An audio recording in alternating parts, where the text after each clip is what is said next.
Jerome Grand Hotel, A Haunting Experience by Patrick Neville. Having lived in Arizona for nearly 40 years, almost 30 of them in the Verde Valley, I'd heard a lot of the stories about the old hospital in Jerome being haunted. The hospital originally opened in 1927 and eventually closed in 1950. It served the copper miners and their families in the once booming mining towns of Jerome and Clarkdale. The stories I'd heard were all pretty much the same.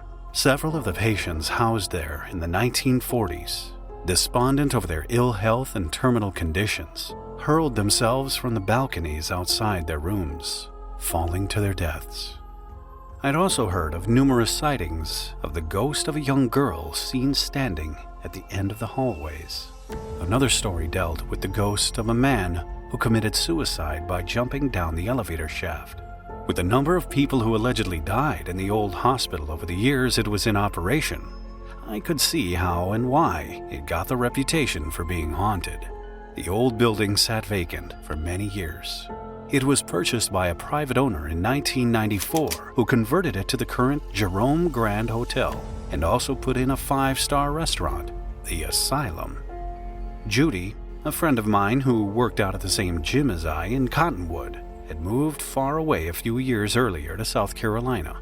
She maintained contact with some of her former co-workers from Cottonwood and would come out once or twice a year to visit them. She contacted me one year when she was coming out and asked if we could have supper while she was here. I agreed and told her it would be good to see her again. She told me that she and one of her girlfriends had booked rooms at the Grand Hotel and were pretty excited about staying in the old haunt. It was mid-October when Judy came out. She, her girlfriend, and I went out for dinner. We had a good time, sitting and chatting and catching up on things. Later that evening, Judy's girlfriend wanted to go to the Spirit Room, a local pub in Jerome, to do some dancing with some of her other friends. Judy was tired and said she just wanted to go relax back at the room. I told her I'd walk her back to the hotel. It was one of those beautiful October evenings you get in Arizona.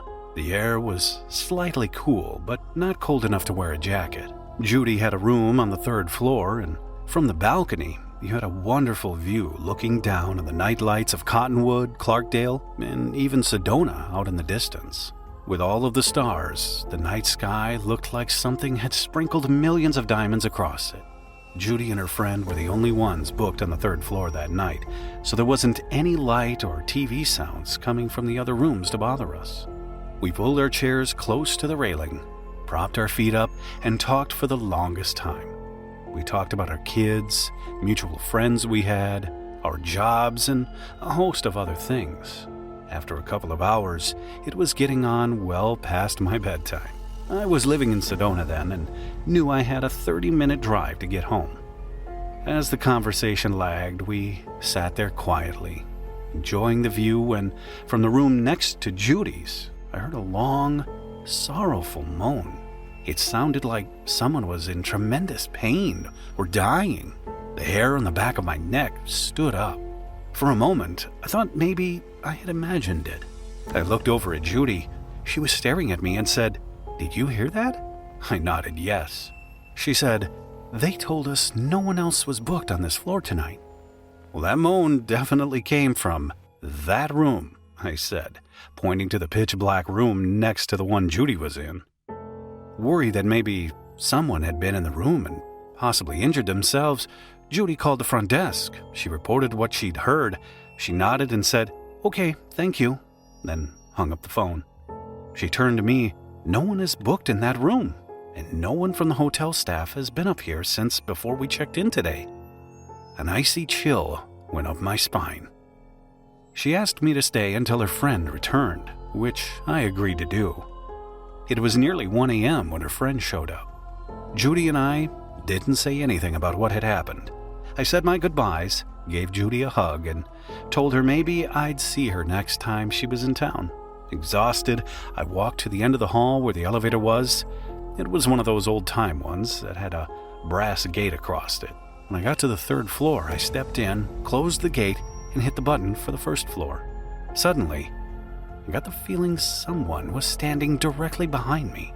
I think you're all aware of how you can sense someone's presence like that. I didn't move. I knew the elevator was empty when I got on. I thought, okay, you're tired, and your nerves are probably still a little rattled by what you heard earlier. You're just imagining things. The elevator bumped, and then slowly started its descent. Clear as day, and right behind me, I heard the sound of a zipper being slowly pulled open. I froze. I can't even remember being that frightened in my life, even as a child. I kept thinking, don't turn around. You don't want to see what might be standing behind you. It seemed like it took forever for the elevator to reach the first floor. I kept waiting for someone to grab me from behind. When I reached the first floor, I threw the gate open and practically ran out of the front door of the hotel to my truck. I never looked back.